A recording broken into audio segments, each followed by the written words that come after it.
ఆషాఢ విధియ జగన్నాథుడి రథోత్సవం. పూరిలో జరిగే వేడుకకి లక్షలాది భక్తులు ఆ జగన్నాథుడిని చూడాలని బయలుదేరి వస్తారు. జగన్నాథుడి రథ ప్రత్యేకత ఏమిటంటే ప్రతి సంవత్సరం కొత్త రథం తయారు చేసి ఆ రథం మీద ఆలయంలో మూలమూర్తుల్ని ఊరేగిస్తారు. బలభద్రుడు, జగన్నాథుడు, సుభద్ర ఈ దేవతలు ప్రజల దర్శనార్థం రథంలో ఊరేగి గుండీచా మందిరానికి వేడుకగా వెడతారు. బలభద్రుడు, జగన్నాథుడు, సుభద్ర వీరి రథాల పేర్లు నందిఘోష, తాళధ్వజం, దర్పదళనం. ఈ 3 రథముల మీద 3 దేవతలు బయలుదేరి ప్రజలకి కనువిందు చేస్తారు. జగన్నాథుడి కన్నులు పెద్ద పెద్దగా ఉండి భక్తుల ఆర్తి తీరుస్తాయట. స్వామి నైవేద్యాలు కూడా చాలా వేడుకగా కొత్త రకంగా తయారవుతాయి. కొత్త కుండలో వండి రోజుకి 8 సార్లు 56 రకాల వంటలతో మడిగా వండిన నైవేద్యం పెడతారట. దీనికి కారణం ఏమిటంటే కృష్ణుడు గోవర్ధనగిరిని ఎత్తినప్పుడు వారం రోజులు భోజనం చేయలేదుట.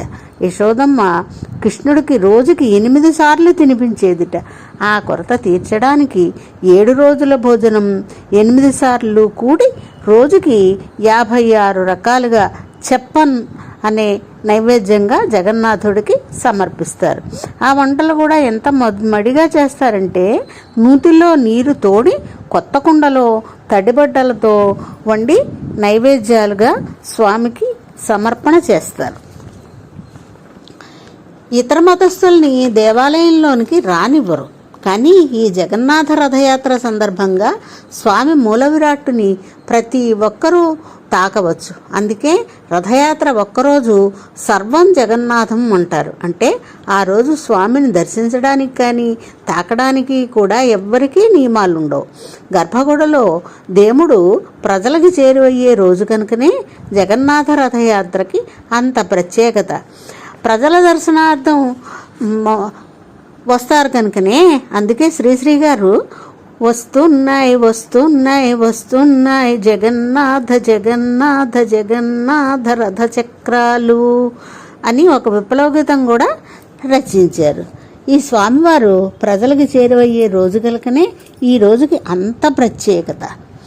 స్వామి ఎలా ఉంటాడంటే భుజే సవ్యే వేణుం శిరసి శిఖిపించం కటితటే దుకూలం నేత్రాంతే సహచర కటాక్షం విదదతే సదా శ్రీమద్బృందావన వసతి లీలా పరిచయో జగన్నాథ స్వామి నయన పథగామి భవతు మే జగన్నాథ స్వామి నయన పథగామి భవతు మే.